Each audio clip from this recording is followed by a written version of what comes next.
ہم نے اپنی آنکھوں کے سامنے لوگوں کو جدا ہوتے یوں نہیں دیکھا ہے. ہم کہتے ہیں اس کی خبر سنا رہے ہو موت کی، یہ تو میں نے ابھی سبزی والی دکان پہ دیکھا تھا. لیکن جب موت آتی ہے تو ایک لمحے کا تقدم اور تاخر نہیں ہوتا. تو صاحب آئیے اپنی زندگی کو اللہ اور اس کے رسول کی راہوں پہ ڈالیں. آج وقت ہے، آج موقع ہے، آج توبہ کا دروازہ کھلا ہے. کل سب کچھ نہیں ہوگا. آج اس کی رحمتیں آواز دے رہی ہیں. آج وقت ہے. ایک فقیر تھا، ملنگ درویش، اللہ کا بندہ. اس کی عادت یہ تھی کہ اپنے ڈیرے پہ آنے والوں کو کھلاتا، ان کو پلاتا، ان کی ضروریات کا خیال رکھتا. لیکن کوئی مالی آسودگیاں نہیں تھی.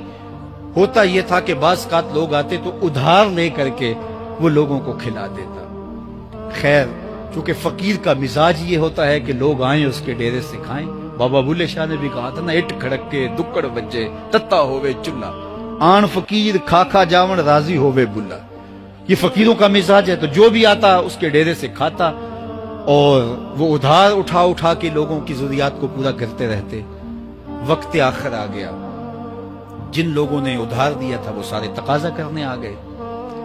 اب بابا جی کو کیا فکر لاحق ہے کہ یہ میرے مہمان اور میں ان کو کچھ پیش کرنے کی صلاحیت نہیں رکھتا. ایک بچہ تھا، وہ کچھ سامان بیچ رہا تھا، پتیسا بیچ رہا تھا یا کوئی اور چیز بیچ رہا تھا.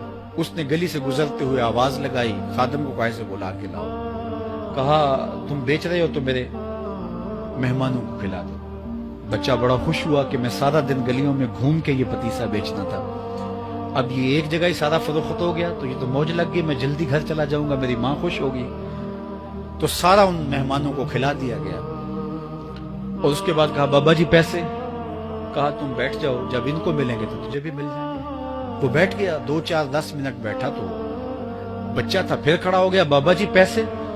کہا جب ان کو ملیں گے تو تجھے بھی مل جائیں گے. پھر آدھا گھنٹہ گزرا تو پھر اس نے کہا بابا جی پیسے، میری ماں میرا انتظار کر رہی ہے، ہمارے گھر کا چولہا اسی سے جلتا ہے، میں یہ پیسے لے کر جاؤں گا اور میری ماں کوئی ہنڈیا خریدے گی اور ہم شام کا گھر کا کوئی سلسلہ کریں گے.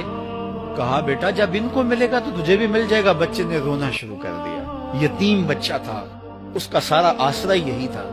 اس نے رونا شروع کر دیا. جب بچہ رویا اللہ کی رحمت کو جوش آیا. کوئی مرید نذرانہ لے کے ان بزرگوں کے پاس آ گیا اور اشرفیوں کی بھری ہوئی تھیلی پیش کی.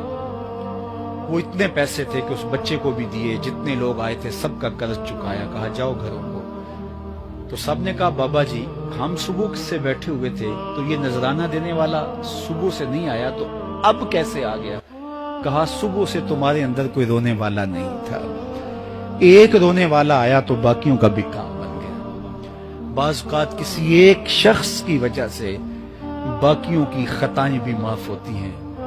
آج ہم اجتماعی طور پہ تا حد نظر اندر باہر اوپر نیچے اتنے لوگوں کے ہجوم میں اللہ کی بارگاہ سے یہ توقع رکھتے ہیں کہ مالک اتنے ہجوم میں کوئی ایک تو ہوگا جو تیرا لاڈلا ہوگا، کوئی ایک تو ہوگا جو تیرا بہت قریبی ہوگا، کوئی ایک تو ہوگا جس پہ تیری رحمتیں برسیں گی.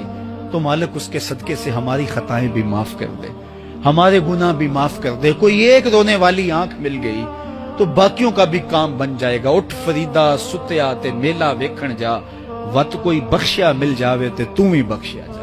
میرے مالک ہم سب کی خطائیں معاف کر دے، ہم سب سے درگزر فرما اور ہم سب کے باطن کو ستھرائیاں دے دے، ہمارے اندر کو پاکیزگیاں دے دے. بہت وقت میں نے اور آپ نے صاحب گزار لیا، تیزی کے ساتھ زندگی بیت رہی ہے. میں اگر اپنے آپ کو دیکھوں تو میری زندگی کتنی بہاریں کاٹ چکی ہے.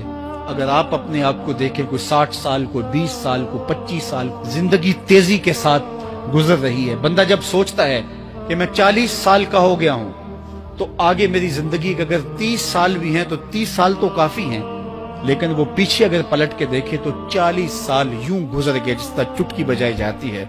جب چٹکی بجانے کے وقت میں 40 سال گزر گئے محسوس ہوتے ہیں تو جو باقی 30 سال اگر ہوئے بھی وہ تو گمان ہے میرا، وہ تو گمان ہے آپ کا. ہمیں تو ایک سانس کا بھی نہیں پتا. پوچھا گیا زندگی اور موت کے بارے میں کیا خیال ہے؟ کہا فجر پڑی ہے، پتہ نہیں ظہر پڑھ سکیں گے یا کہ نہیں. کہا اتنی لمبی امیدیں لگائے بیٹھے ہو. کہا ظہر پڑی ہے، پتہ نہیں عصر پڑھنے کا موقع نصیب ہوتا ہے کہ نہیں. کہا یہ بھی طول عمل ہے. ایک بولا عصر پڑی ہے، پتہ نہیں مغرب پڑھ سکیں گے یا کہ نہیں. کسی نے کہا ایک رکعت پڑی ہے، پتہ نہیں دوسری رکعت بھی پڑھنا نصیب ہوتی ہے یا نہیں. کہا یہ سب تمہارے منہوں کی باتیں ہیں، میں تو کہتا ہوں ایک طرف سلام پھیرا ہے، پتہ نہیں دوسری طرف سلام بھی پھیرا